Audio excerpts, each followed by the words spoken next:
Commander, something you need? How's the Normandy performing? Is she everything they said she'd be? She's the best ship in the fleet, if you've got a pilot who knows how to handle her. Balance isn't what you'd expect. Takes a while to get used to that oversized drive core we got stuffed in the back, and her power can sneak up on you if you're not careful. The Normandy's probably too much ship for your average Alliance pilot, Commander. Lucky for you, I'm anything but average. I like to know my crew. Mind if I ask you a few questions? I can see where this is going. You did a background check on me, didn't you? Well, I'll tell you the same thing I told the captain. You want me as your pilot. I'm not good. I'm not even great. I am the best damn helmsman in the Alliance fleet. Top of my class in flight school, I earned that. All those commendations in my file, I earned every single one. Those weren't given to me as charity for my disease. What are you talking about? Are you sick? You mean you didn't know? Oh, crap. Okay, I've got Vrolik's syndrome, brittle bone disease. The bones in my legs never develop properly. They're basically hollow, too much force and they'll shatter. Even with crutches and my leg braces, it's hard to get around. One wrong step and crack! It's very dramatic, but I've learned to manage my condition, Commander. Put the Normandy in my hands and I'll make her dance for you. Just don't ask me to get up and dance unless, you like the sound of snapping shin bone. I need to know more about this Vrolik's syndrome if I'm putting my ship in your hands. Yeah, of course you do. It's an extremely rare condition. Nobody knows exactly what causes it. Genetic, maybe. It's treatable, but there's no cure. They classify my case as moderate to severe. I was born with over a dozen fractures, hip, thighs, ankles. My bones were already breaking in the womb. 100 years ago, I wouldn't have survived past my first year. Lucky for me, modern medical science has turned me into a productive member of society. You're not gonna break a bone trying to fly the ship, are you? I don't fly with my feet, Commander, so I'm fine as long as I'm in this chair. I gotta be real careful when I get up to take a piss, though. I can do my job as well as anyone on the ship. Better, actually. So don't worry about it. I have to go. All right, see you.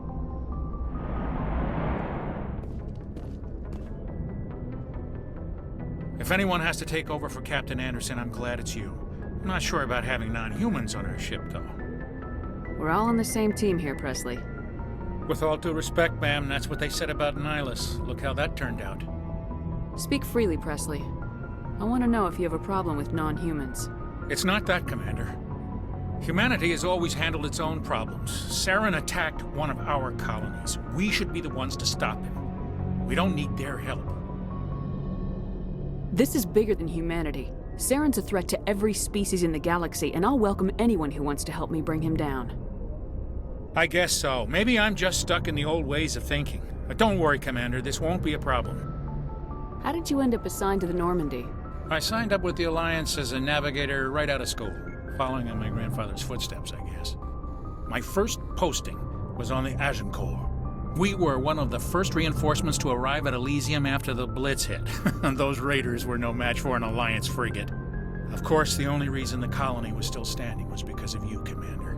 I can't believe you held out as long as you did. How'd you end up on the Normandy? I got my officer's commission after Elysium. Must have made an impression on the right people. Captain asked for me when he was picking his crew. Carry on, Presley. Yes, ma'am.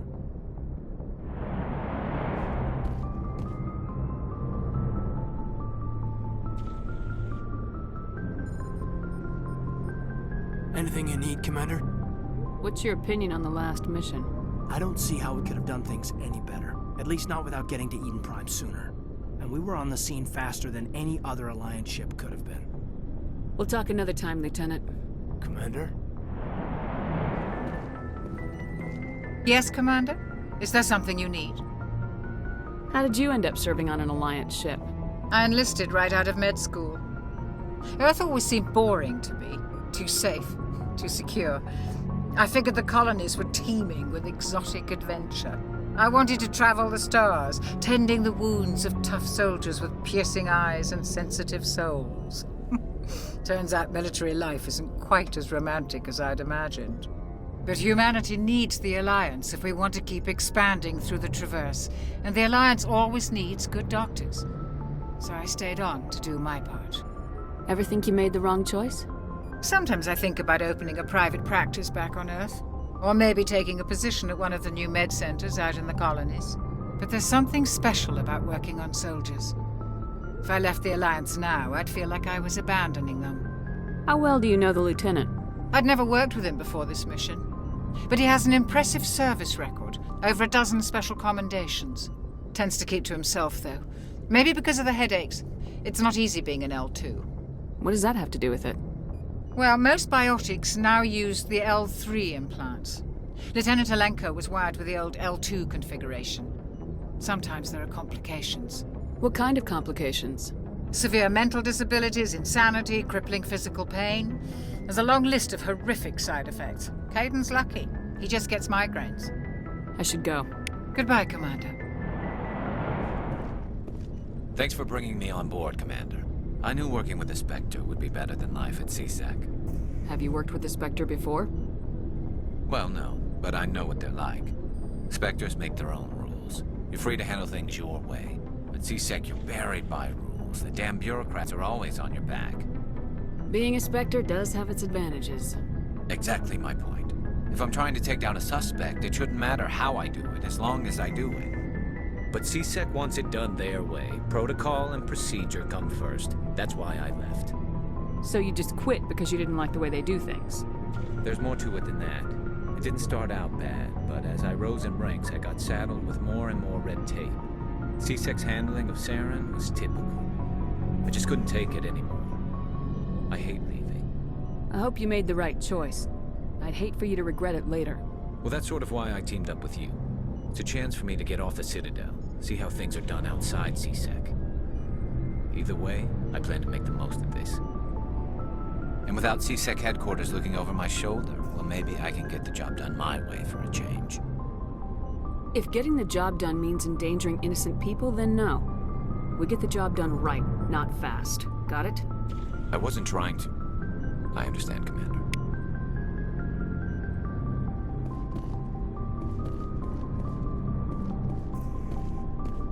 Nice ship you've got, Shepard.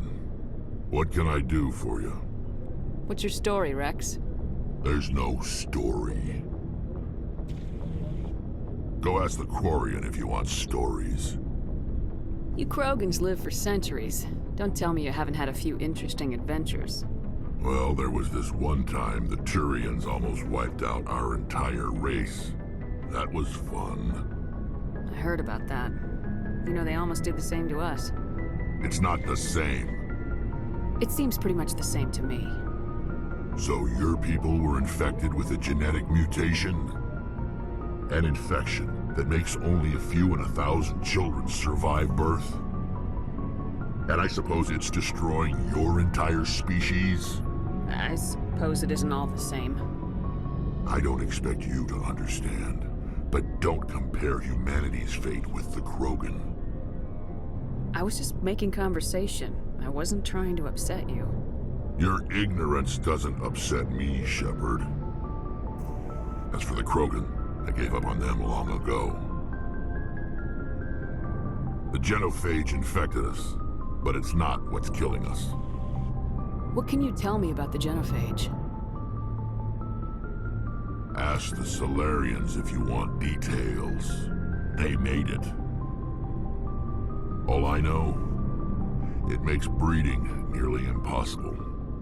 Thousands die in stillbirth, and most never get that far. Every Krogan is infected. Every one. and no one's rushing to find a cure. Why don't the Krogan try to find a cure? When was the last time you saw a Krogan scientist? You ask a Krogan, would he rather find a cure for the genophage or fight for credits? He'll choose fighting every time. It's just who we are, Shepard. I can't change that. Nobody can. Are your people really dying? We're sure not getting any stronger. We're too spread out. None of us are interested in staying in our own system. Lots of species have left their homes and prospered.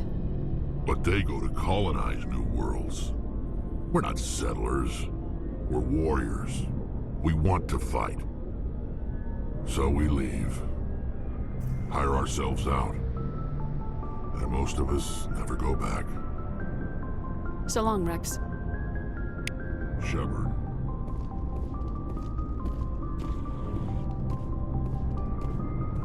Commander?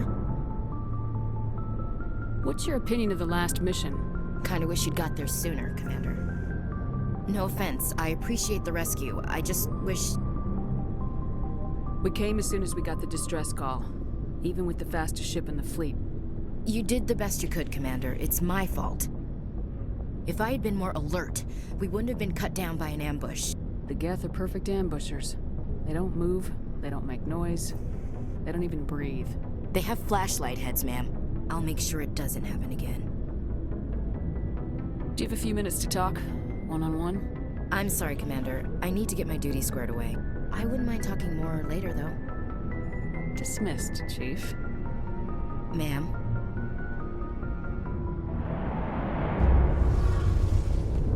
Hey, Commander, you know that Quarian, Tally? She's been spending all her time down here asking me about our engines. I'll tell her to leave you alone. What? No, she's amazing. I wish my guys were half as smart as she is. Give her a month on board and she'll know more about our engines than I do. She's got a real knack for technology, that one. I can see why you wanted her to come along. I figured she'd be a real asset to the team. You got an eye for talent, Commander, but I'm guessing that's not why you came down here. Where else have you served, Adams? If you name a class of Alliance ship, I've probably served on it. Everything from dreadnoughts and carriers right down to frigates like the Normandy. My last assignment was on the Tokyo, only a cruiser, but she was a good ship. Couldn't hold a candle to the Normandy, though. I want to know more about the Normandy. She's the best ship I've ever served on, probably the fastest vessel ever designed. And she's the only one using the new Tantalus drive core. What's so special about the Tantalus drive core? Proportionally, it's about twice the size of any other vessel. Not only are we faster, we can run at FTL speeds longer before we have to discharge the core. Fill me in on the IES stealth system. How does it work exactly? You can't hide a ship out in space. They emit too much heat and radiation, too easy for sensors to pick them up, unless you find a way to capture those emissions. So our stealth systems trap the energy we give off in storage sinks built into the ship itself, no emissions to give away our location. Eventually the sinks have to be vented. More than a few hours silent running and they overheat, cook us inside our own hull. There's no way for anyone to detect us? A visual scan can still pick us up. Anyone looking out a window can see us plain as day. But you have to be pretty close to get an actual visual out in space. Most vessels rely on scanners. As long as the stealth systems are engaged, they can't see us. Not unless we accelerate to FTL speeds. Why doesn't it work with faster-than-light travel? Cranking up to FTL blue shifts our emissions, pushes them into frequencies too high to capture in the sinks. As soon as we make the jump, it's like setting off a flare. Sensors can pick up our location whenever we enter or exit FTL flight, but for short-range missions, our stealth systems are amazing, and we've got the only one. Carry on, Adams. Aye, aye, Commander. Your ship's amazing, Shepard. I've never seen a drive core like this before. I can't believe you were able to fit it into a ship this small. I'm starting to understand why you humans have been so successful. I had no idea Alliance vessels were so advanced. The Normandy's a prototype, cutting-edge technology. A month ago, I was patching a makeshift fuel line into a converted tug ship in the flotilla. Now, I'm sitting on board one of the most advanced vessels in Citadel space. I have to thank you again for bringing me along. Traveling on a vessel like this is a dream come true for me. I had no idea you found ship technology so interesting. It comes with being a Quarian. The migrant fleet is the key to the survival of my people. Ships are our most valuable resource. But we don't have anything like this. We make do with cast-offs and second-hand equipment. We just try to keep them running for as long as we can. Some of the fleet's larger vessels date all the way back to our original flight from the Geth. I can't believe your fleet's still using ships that are 3 centuries old. They're constantly being repaired, modified, and refitted. They aren't pretty, but they work. Mostly. We've tried to make ourselves as independent as possible on the flotilla, grow our own food, mine, and process our own fuel. But some things we just can't make on our own. A patch to maintain the hull integrity requires raw materials we just don't have. That's why our pilgrimages are so important. I want to know more about the pilgrimage. When my people reach maturity, we leave our birth ships and seek acceptance with a new crew. It's necessary to maintain genetic diversity among the fleet. But no ship wants to accept someone who will be a burden on them. So, to prove our worth, we embark on a pilgrimage.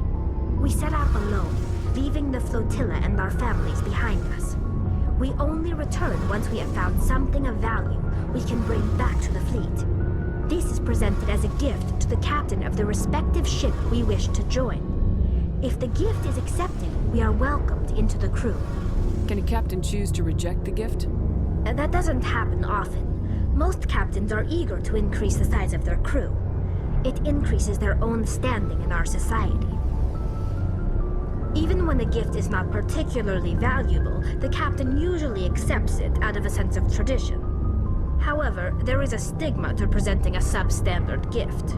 It's not the best way to make a good impression on a new community. Most pilgrims don't return until they find something worthwhile. I can't believe they just send you off alone.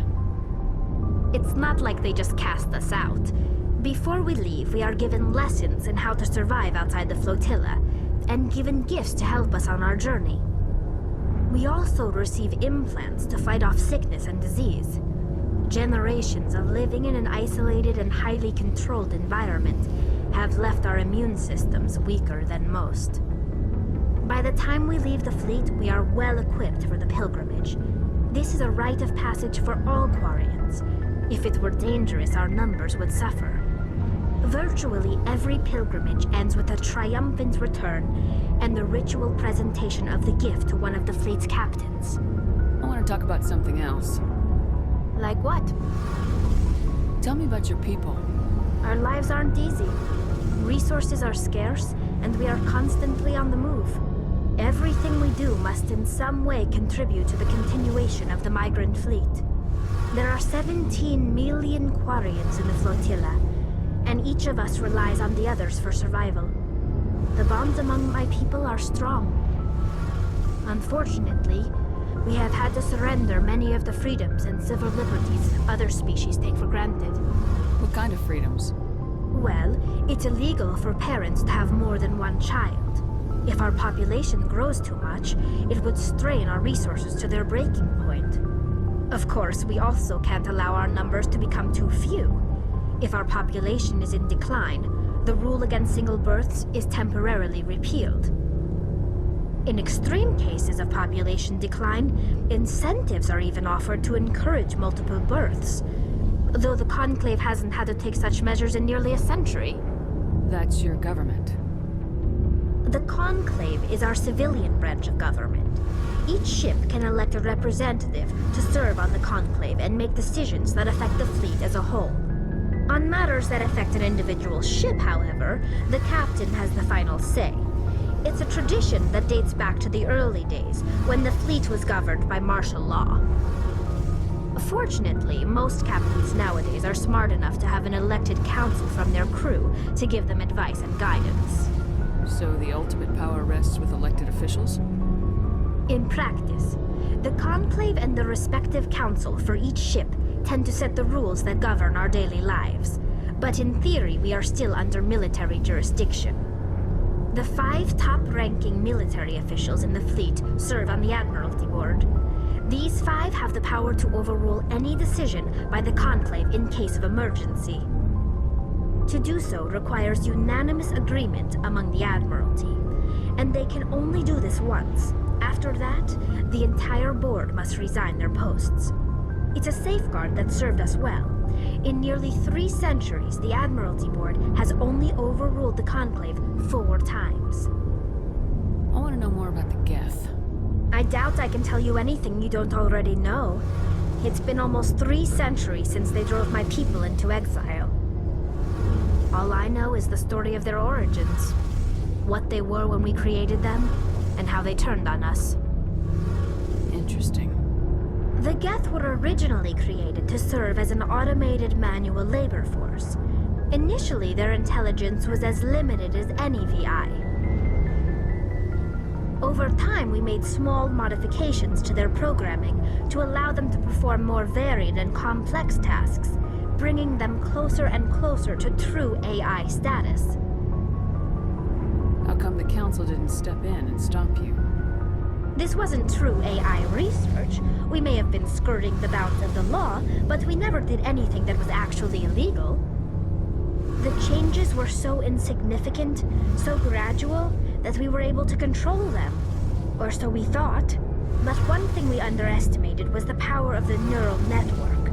1 million Geth thinking simultaneously created an inherently unstable matrix. So the Geth share brainpower? Many of the Geth's logic systems were designed to work in concert with other nearby Geth. Basically, the more of them you have in a group, the smarter they are. So there's some sort of group consciousness? No, nothing like that. They cannot share sensory data or information. Their programming cannot handle that much simultaneous input.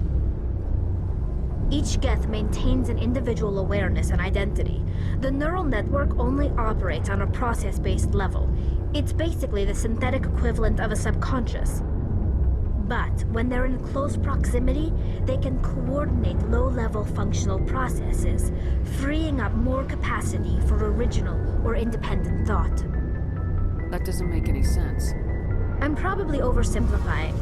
The Geth are incredibly advanced and complex creations. All you need to know is that they get smarter when they gather in large numbers. As we built more and more Geth, their effective intelligence became more sophisticated, more abstract. One day, a Geth began to ask its Quarian overseer questions about the nature of its existence.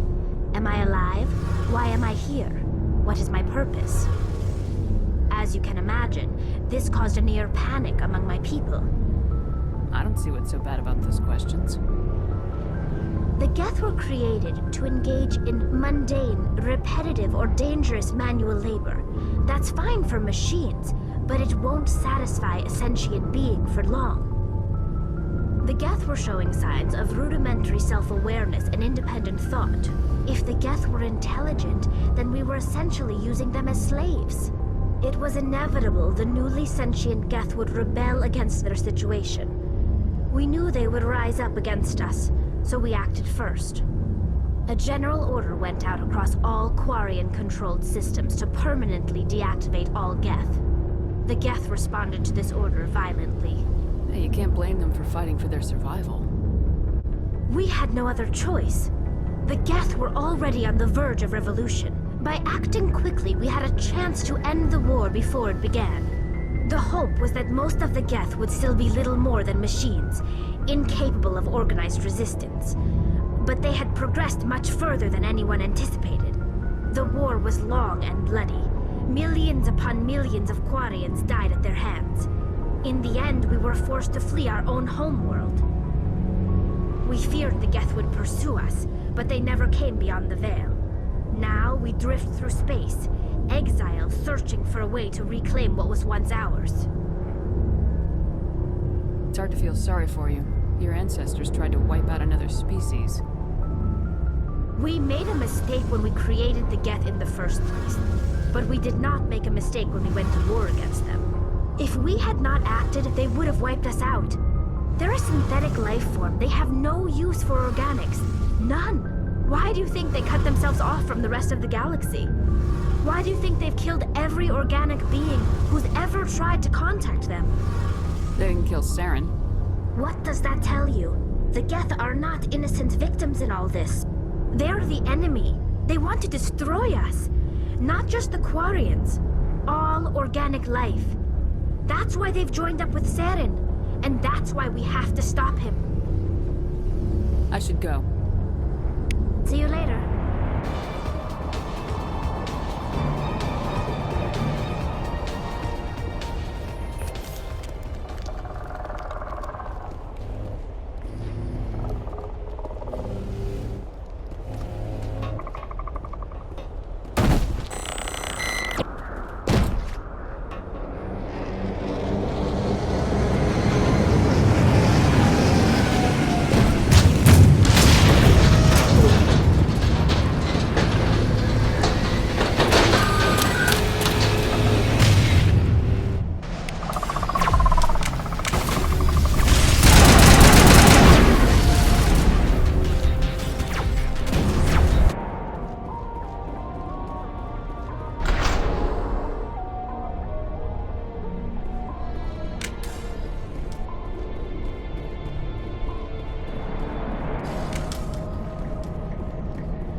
Can you hear me out there?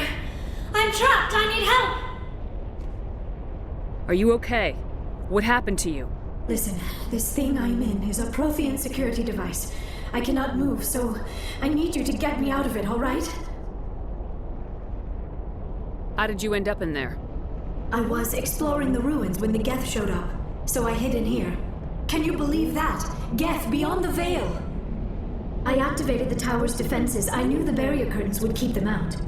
When I turned it on, I must have hit something I wasn't supposed to. I was trapped in here. You must get me out, please! Your mother is working with Saren. Whose side are you on? What? I am not on anybody's side. I may be Benezia's daughter, but I'm nothing like her. I have not spoken to her in years. Please, just get me out of here. We just need to figure some way past this energy field. It's a Prothean barrier curtain. I knew it would keep me safe from the Geth. When I turned it on, I must have hit something I wasn't supposed to. I was trapped in here. You must get me out, please. We'll find some way to help you. There is a control in here that should deactivate this thing. You'll have to find some way past the barrier curtain. That's the tricky part. The defenses cannot be shut off from the outside. I don't know how you'll get in here. Be careful. There is a Krogan with the Geth. They have been trying different ways to get past the barrier.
How did you get in here? I didn't think there was any way past the barrier. We have to get you out of here before more Geth arrive. Yes, you're right. I've seen enough of them to last a lifetime. That button should shut down my containment field.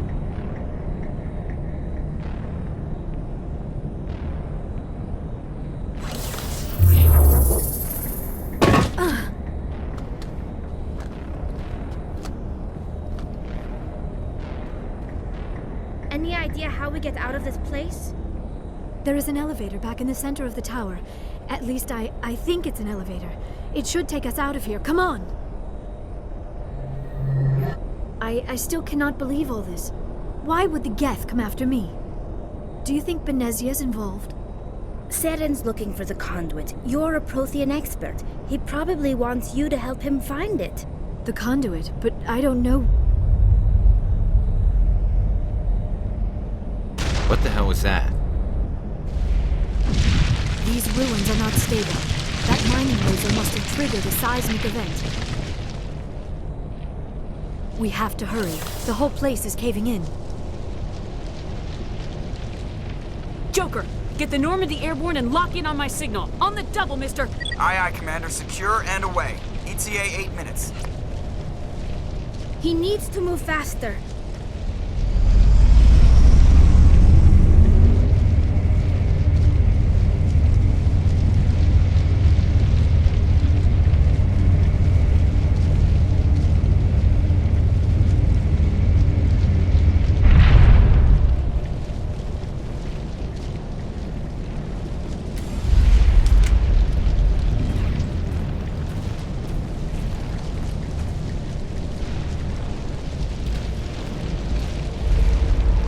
Surrender. Or don't. That would be more fun. We don't have time to deal with this idiot. Charge! I like your attitude.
Too close, Commander. 10 more seconds we would have been swimming in molten sulfur.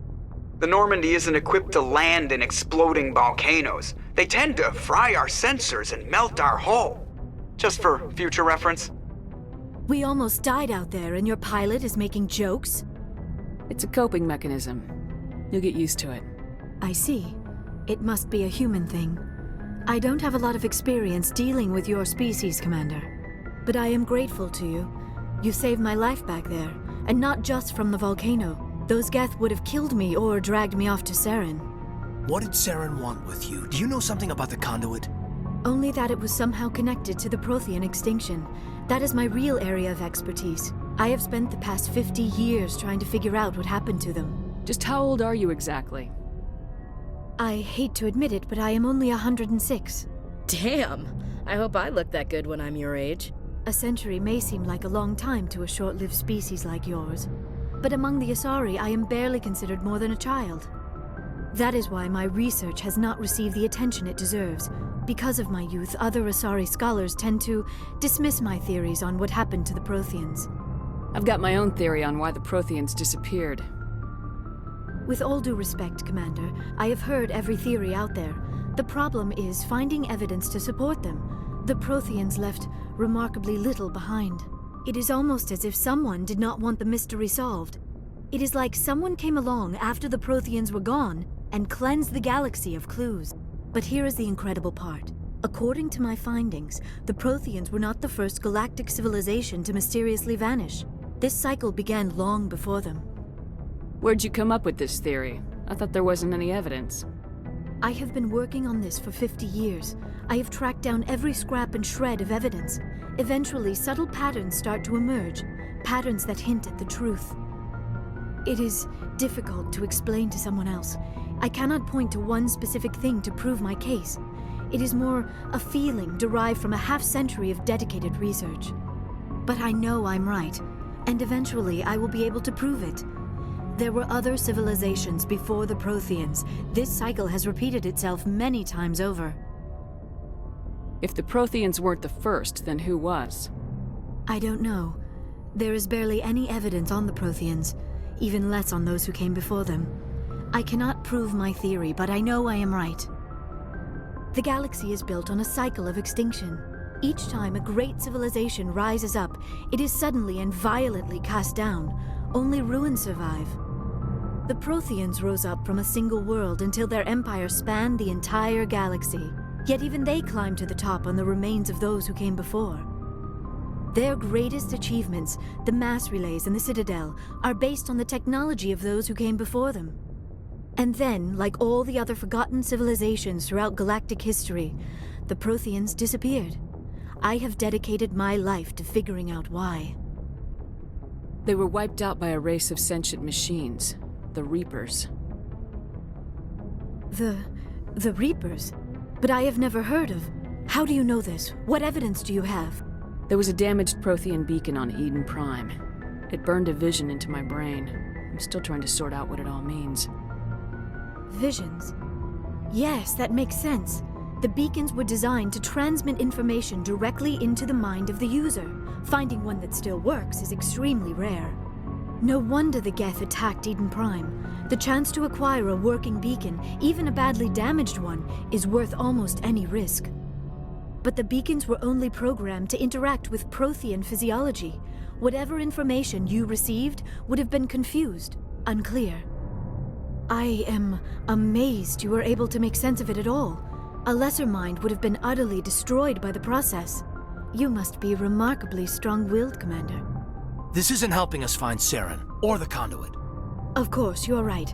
I am sorry, my scientific curiosity got the better of me. Unfortunately, I do not have any information that could help you find the conduit, or Saren.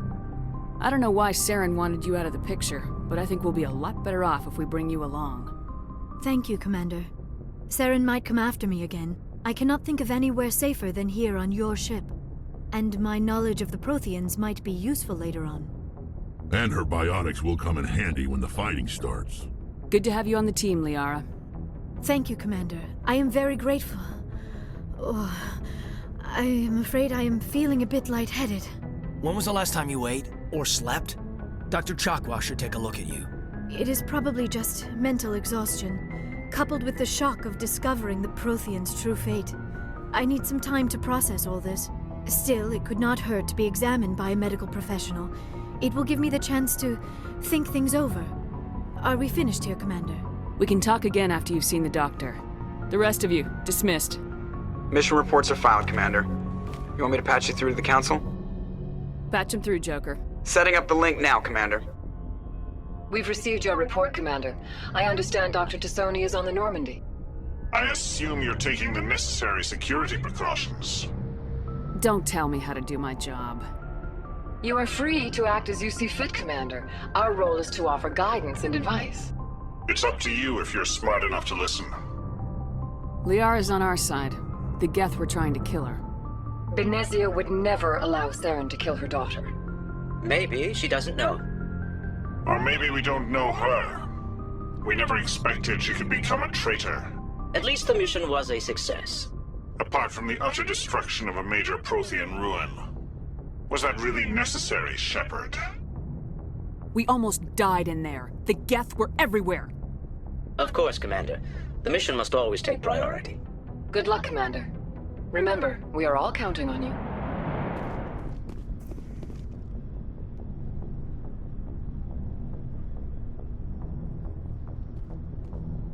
Commander, do you have a minute? I always make time for my officers. Off the record, I think there's something wrong here. This Saren is looking for records on some kind of galactic extinction, but we can't get backup from the Council? Sorry, Commander. There's writing on the wall here, but someone isn't reading it. The Council doesn't want to believe anything's wrong. I'd call it human nature, but... I hear you. It just seems like a group that's been around as long as the Council should see this coming. I mean, it's funny, we finally get out here, and the final frontier was already settled. And the residents don't even seem impressed by the view. Or the dangers. Well, well. You're a romantic. Did you sign on for the dream, Malenko? Secure a man's future in space? Yeah, I read a lot of those books when I was a kid, where the hero goes to space to prove himself worthy of a woman he loves, or, you know, for justice. maybe I was a romantic in the beginning, but I thought about it after brain camp. Biotic acclimation and temperance training. I'm not looking for the dream. I just want to do some good. See what's out here.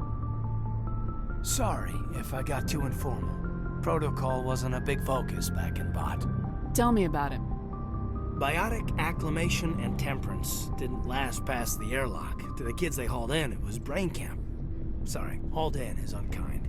We were encouraged to commit to an evaluation of our abilities so an understanding of biotics could be compiled. There are worse results of accidental exposure to element 0 in the womb. Beats the brain tumors some kids grew up with. Is there some question about how you were exposed? My mother was downwind of a transport crash. It was before there were human biotics, a little after the discovery of the Martian ruins. It only gets iffy around 63 when Kinetics was running out of first-gen subjects. Until then, they'd relied on accidentals. A bunch of guys in suits show up at your door after school, and next thing you know, you're out on Jump Zero. Jump Zero is Gagarin Station, right? What's it like? Yeah, that's the official name. Biggest and farthest facility we had for decades. Right on the termination shock, the outer edge of the solar system. It's where they did all the Goose Chase FTL research before we caught on to using mass effect fields. It was a sterile research platform when I was there. You know of any intentional exposures for certain? No one knows. Doesn't mean they didn't happen. As big as the exposures were, it was hard to track down accidentals. It was different then. No one knew the potential, so there wasn't a lot of regulation. Anything Kinetics did was gold. I'm not saying they intentionally detonated drives over our outposts, but in retrospect, they were damn quick on the scene. There were other kids in the same boat, right? At least you weren't alone out there. That's true. We did have a little circle that'd get together every night before lights out. We didn't have much to do, though. It was a research platform then, and Kinetics kept Jump Zero off the extranet to prevent leaks. And you must have had plenty of time to get to know each other. Yeah, we'd sit around and bull every night after dinner, play cards or network games. There was this girl named Rana, who had a little circle grow up around her. She was from Turkey. Her family was very rich, but she was smart and charming as hell. Beautiful, but not stuck up about it. Like you, I guess. Well, sounds like she was special to you. She was. Maybe she felt the same, but things never felt together. Training, you know. Jump Zero's a long way from home. What was it like? The grand gateway to humanity looks a lot better in the vids. Anyway, this was supposed to be a casual debrief, not a bull session about stuff that happened years ago. I wanted to get to know you a little better, that's all. Thanks for the talk, Caden. Well, you're welcome, man. You, make a habit of getting this personal with everyone? No, I don't. We'll talk again later. I'll need some time to process that, Commander. But, yeah, I'd like that.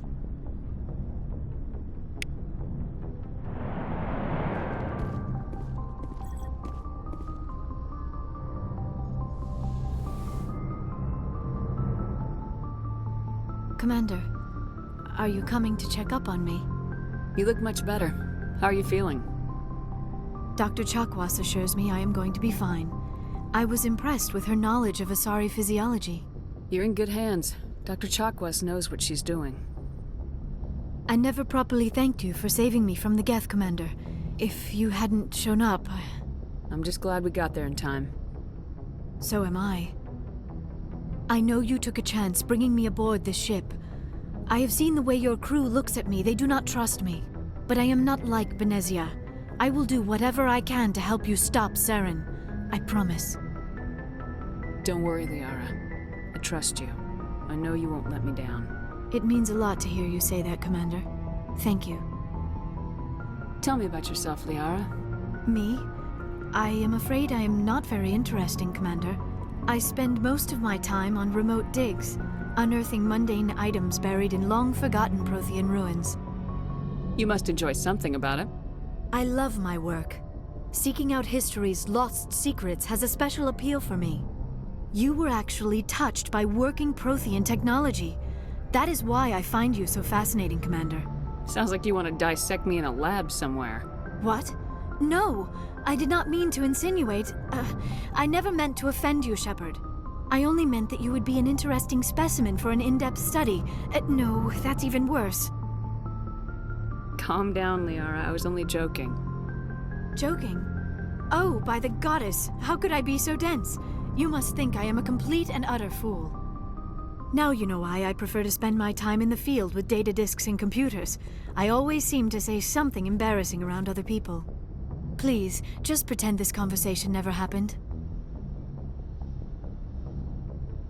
Do you know why Benezia joined up with Saren? I don't understand it. She was always outspoken about the need for the Asari to become more involved in shaping galactic events. Maybe she thought allying herself with Saren would somehow be for the greater good in the long run. At least I hope so. This hurts you, doesn't it? None of this makes any sense to me. I have not spoken to Benezia in many years, but I know her, and this was not like her. Something changed.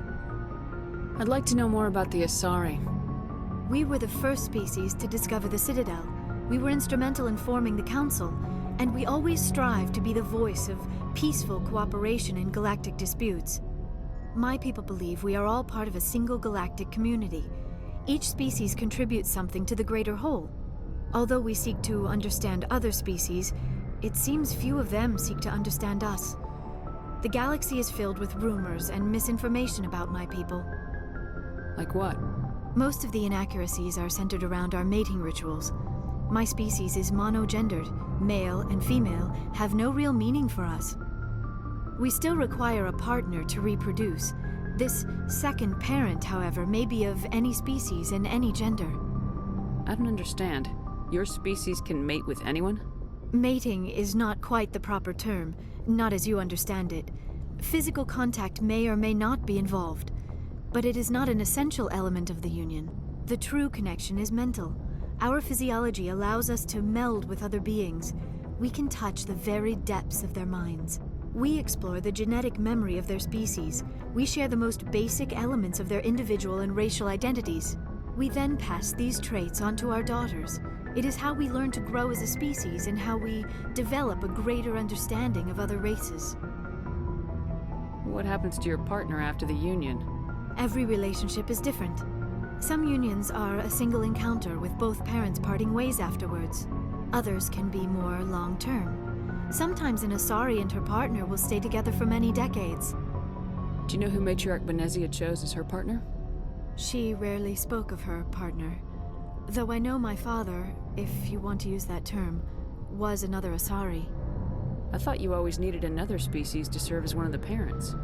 Think about it, Shepard.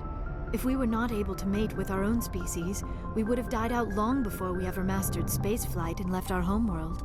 Union with our own kind is no longer common, not for the purposes of reproduction. Most Asari believe it weakens our species. Asari daughters inherit racial traits from the father species. If both parents are Asari, then nothing has been gained, or so conventional wisdom would hold. I am what is sometimes called a pureblood. Though no Asari would ever be cruel enough to say the word to my face, it is a great insult among my people. It is possible Benezia's partner was embarrassed by their union. She may have been too ashamed to publicly acknowledge me as her offspring. Maybe she wanted to meet you but couldn't. Something could have happened to her. Maybe she passed away. You might be right. I hope you are. But I have no way to know for sure. Benezia never spoke of her partner. Whatever happened, it caused her too much pain to dwell on it. She raised me by herself, though that is not uncommon. Many Asari raise their children alone, particularly if the father species is short-lived. Often the partner will pass on long before the child reaches maturity. You Asari live for 1,000 years. What happens when your partner dies? Few sapient species live as long as my kind. We have learned to take a philosophical approach to our unions. We do not focus on the inevitable loss of our partners. Instead, we enjoy the time we spend with them. And even after they're gone, a part of them lives on in us. The Union is a connection that transcends both time and space. I should go. Goodbye, Shepard. Commander, how are you? Why did you want to be a C-Sec officer in the first place? That's a good question. There were several reasons, I guess. Like what? Probably the same as most officers. I wanted to fight injustice, wanted to help people. I guess my father had something to do with it too. He was C-Sec, one of the best. I grew up hearing about his accomplishments or seeing his picture on the vids after a big arrest. He's taking my resignation pretty hard. That's tough. But you'd think he'd be impressed you're going after Saren. My father's a C-Sec man to the bone. Do things right or don't do them at all, he says. He thinks I'm being too rash, too impatient. He's worried I'll become just like Saren. He actually talked me out of becoming a Spectre when I was younger, for the same reasons. You were asked to be a Spectre? Well, I was targeted as a possible Spectre candidate, me and about 1,000 other Turian military recruits. I could have received special training, but my father didn't like it. He despises the Spectres. He hates the idea of someone having unlimited power with no accountability. He wouldn't like you, Commander. No offense. Not all Spectres are like Saren, you know. Of course not. But Saren's not going to play by our rules, C-Sec's rules. If you want to nail Saren, you need to send someone who isn't restricted by policies and procedures. You're a quick learner, Garrus. We'll beat him at his own game. It's the only way to stop someone like him. I'm right behind you, Commander.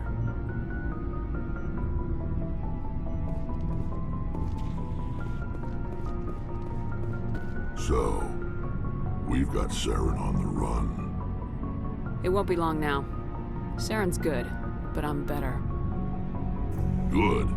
He's rotten. To the core. I could tell as soon as I met him. Why didn't you tell me this sooner? I would have if I thought I was important. I think I'd like to hear about it just the same. This was a while ago. A bunch of mercs were bragging about a job out near the edges of the Terminus systems. They said it paid well and the boss was never around to ride them. They said he was looking for more men, too. So I checked it out. I didn't know Saren was openly recruiting mercs. It wasn't that open, and he only showed his face once. We'd been raiding ships in the area for months when we took out this massive cargo freighter. Our biggest haul yet. I was on board checking bodies for valuables, looking for some extra credits. That's when I saw him. What did Saren want with the ship? I don't know what he wanted. He was just moving through the ship, watching. A couple of the mercs called him by name, but he never spoke to them. Never spoke to anyone.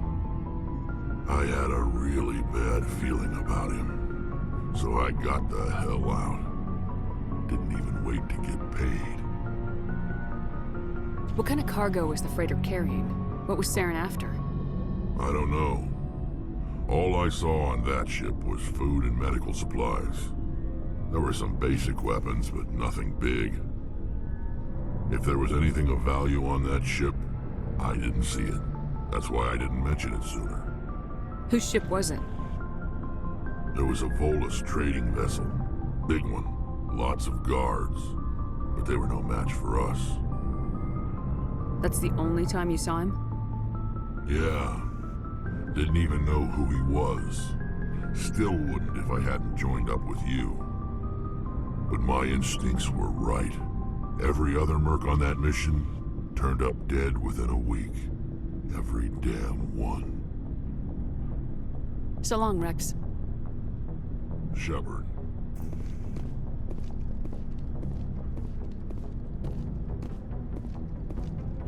Commander? What's your opinion of the last mission? Not sure I buy Dr. Tassoni's story about her and her mom not talking. They're family, right?